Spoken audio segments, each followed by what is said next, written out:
Friends, மலை சீரியல்ல இப்போ ஒரு வழியா கவின் வந்து மாட்டிக்கிட்டான் போலீஸ்கிட்ட. இப்போ வந்து போலீஸ் அடிச்சு உதச்சி விசாரிச்சதுல கவின் எல்லா உண்மையுமே ஒத்துக்கிறாங்க. இதுக்கப்புறம் நான் வந்து என்னால் ஓட முடியாது, நான் உண்மையை ஒத்துக்கிறேன். இந்த சுடர் வந்து கொடுத்த அமௌண்ட்ல பாதி கொடுக்கறதுக்கு கூட அவளுக்கு மனசு வரல, என்னையே ஏமாத்துறதுக்கு அவ ட்ரை பண்ணா. அதனாலதான் எனக்கு கோவம் வந்துடுச்சு. அதனால நான் அவளை கத்தியால குத்தி கொலை பண்ணிட்டேன்.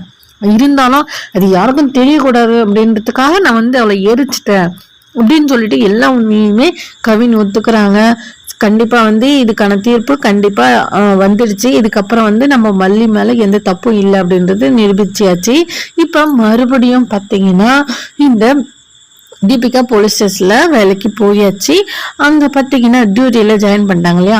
இதுக்கப்புறம் வந்து கரெக்டா வந்து எப்படியோ இது இவ்வளோ பண்ணியும் வந்து மல்லி வந்து சிக்கலையே அப்படின்றது தான் ரொம்ப டென்ஷனா இருக்காங்க.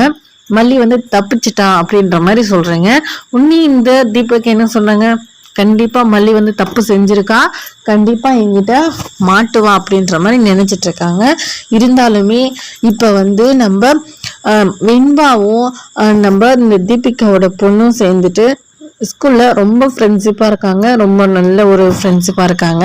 இப்போ ஓட்டப்பந்தயத்துல சேர்ந்துட்டு இருக்காங்க.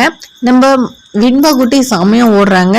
ஆனா ஐஸ்வர்யா வந்து கொஞ்சம் சுமாரா தான் ஓடுறாங்க. இருந்தாலுமே தீபிகாக்கு வெண்பா ஓடுறதுல இஷ்டமே இல்லை. வெண்பா இருந்தா கண்டிப்பா நம்மளோட பொண்ணு வந்து தோத்துடுவான்றது நல்லா தெரியுது.